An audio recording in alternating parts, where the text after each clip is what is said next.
Hey, what's up, everybody? BDO44 coming at you with another video. All right, so the Lakers play the Phoenix Suns tonight at the Crow, and well, it's not looking good for the Lakers, as we all know. Our roster is depleted pretty bad with health and safety protocol and various injuries. And although we're happy to be getting guys back slowly but surely, guys are going out just the same, so it doesn't really make a difference. So what we're having happen tonight is we are taking um, ourselves back home after a nice long road trip where, we had some struggles, obviously, with what I've said. We didn't win too much, but we did get a game that we liked early on in that series, that sequence rather. And now we get to finally see familiar surroundings. So I guess that's what it is. You're happy to come back home. You're happy to finally be off the road. The problem is, for your troubles, you get a date with literally the best team in the league, arguably.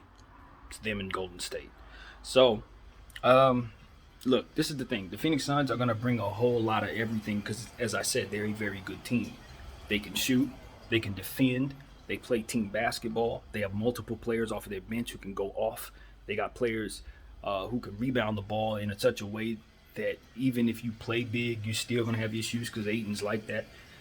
And, to be completely honest with you, they got a fired up JaVale McGee coming off the bench for him, who is going to always want to kill us because he feels like he should be on our team, and so does the rest of us, looking at how we're playing right now. So, for the Lakers, you were very excited about the fact that you have Isaiah Thomas playing really well. That's yet another super talented player on your team that can help weather the storm while things are going bad. Offensively, he can continue to get shots up and reestablish himself as somebody who should be in this league. So this opportunity couldn't be better for a guy like Isaiah Thomas, where the expectations are low, but the shots and the opportunity is high. So for him, this is amazing.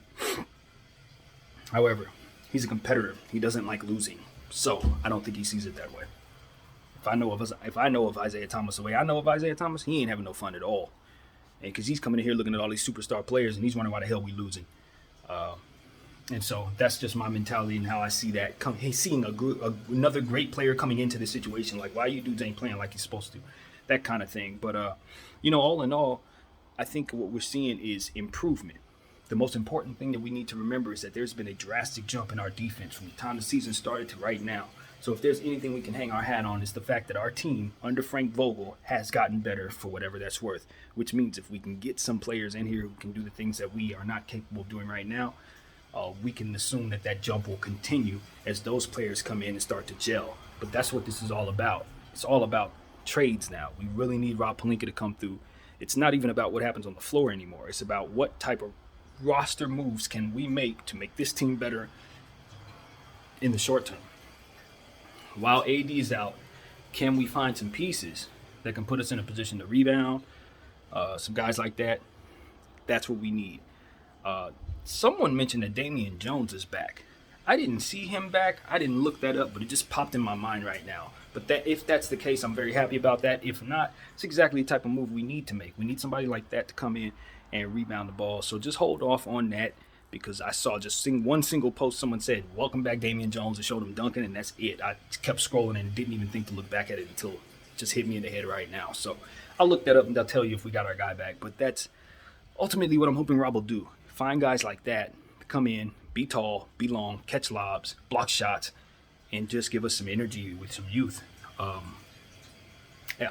So hopefully the Lakers can continue to work the phones, and hopefully we'll see something done. It's not imminent. I don't expect it to happen right away. I'm not assuming that I don't see nothing, so nothing's being done. And behind the scenes, that's not the case. This is going to be a difficult task. I'm just saying that I'm hopeful that it can get done. But in the time being, we welcome the fact that we have an opportunity to play a game tonight.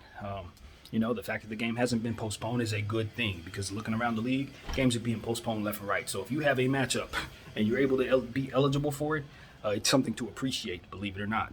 That's just where we are. So, Phoenix Suns at the Crow tonight. I saw pictures of them putting up the Crypto.com arena sign, so that's starting to be official. I think the 25th is the first official day of the name change, but yeah, they started that process.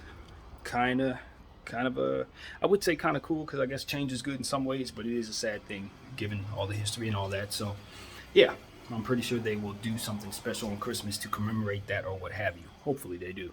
Um, yeah, man. I'm wondering about THT's status. Obviously, he's in health and safety protocol. One would think that should be coming to a conclusion at some point now. We could definitely use him back because that's dragging out a little bit too much. Same with Dwight Howard. How long do these dudes have to be under quarantine or what have you? They should be approaching that very soon. So hopefully they'll be back very soon. So yeah, man, that's what I'm looking at. Obviously, we just want to see the Lakers stay healthy. For me, it's about LeBron James and Russell Westbrook being healthy right now. You know, I'm a different kind of mind as it pertains to what I think should be done in situations like this, because I'm looking at Russell Westbrook's contract and I'm looking at LeBron James, obviously, as a piece that I would never trade. But at this point, it's like, okay, AD's out. The guys that we have are not going to be enough to get us over the hump in terms of winning these games. Now, that has to be proven. In other words, we have to go out tonight and lose as bad as I think we're going to lose, go out the next game and lose as bad as I think we're going to lose, while still having LeBron James and Russell Westbrook playing their type of ball with their numbers. What I'm saying is, if the Lakers start going on a losing streak and these guys are playing up to par, we need to shut them down. Because if it doesn't translate to us winning, then we're putting them at risk to get hurt, and they're old. That's bad. You see what I'm saying? If AD ain't out there to help hold things down, and the rest of the team is going in and out of the lineup with COVID this, COVID that, COVID this, COVID that, that's too much of a load on guys who are old, who you have locked up for multiple years.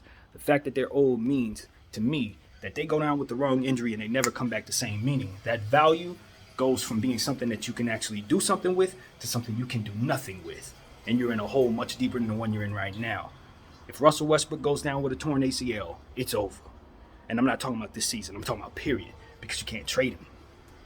You're just stuck with the contract. And you're hoping he comes back healthy at 34 years of age. That cannot happen.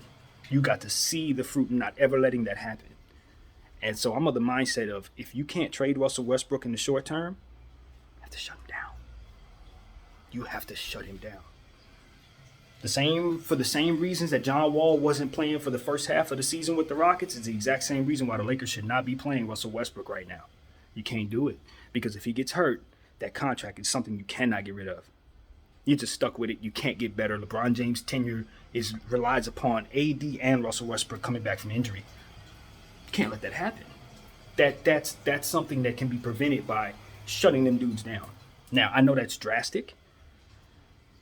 And I'm drastic in terms of my thinking. I'm a radical thinker as it pertains to certain things just because of how I am.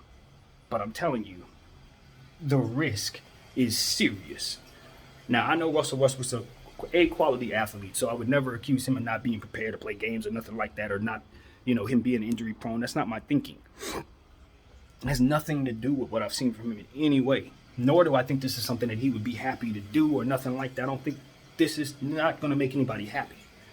I'm thinking of it as if I'm in control of the franchise, it's not about protecting the asset, right? Now, if these assets were younger, them coming back from injury, still having value, even if I have to wait 2-3 years, it's fine. Because I know they're going to be young. Someday they'll come back fine.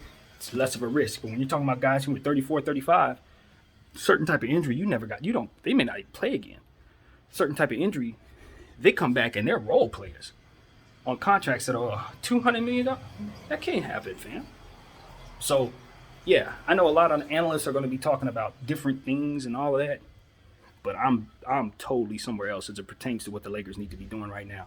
I'm just saying, if they can't affect winning, in other words, if the Lakers over the next several games are not able to win any of those games, no chance. If we're getting blown out and LeBron James is still giving us 27, 7, and 7, Russell Westbrook is still giving us his triple-double stuff, if the Lakers can't then find some piece to make it get better, they got to shut Russell Westbrook particularly down. Shutting down LeBron James, I look at it differently, because if you shut down LeBron James, you're talking about removing revenue. Now you got less people coming to see the Lakers, and that's a different conversation. You see what I'm saying? Now it affects your bottom line. I don't think Russell Westbrook moves the needle in that way for us. I don't think so. I think the same people who are watching the Lakers are going to watch the Lakers if Russell's not down there. The problem is, if Bron ain't down there, no, they're not. They're not. So if you're the Lakers, you're thinking, Nah, we're not shutting down LeBron James because that's bad for our bottom line. But Russell Westbrook, shutting him down is very good for your bottom line if you can't bring the team what it needs in the very short term. Now, shutting him down don't mean for the rest of the season. Shutting him down means shutting him down until AD gets back. They both out for 4 weeks. That's how that goes for me.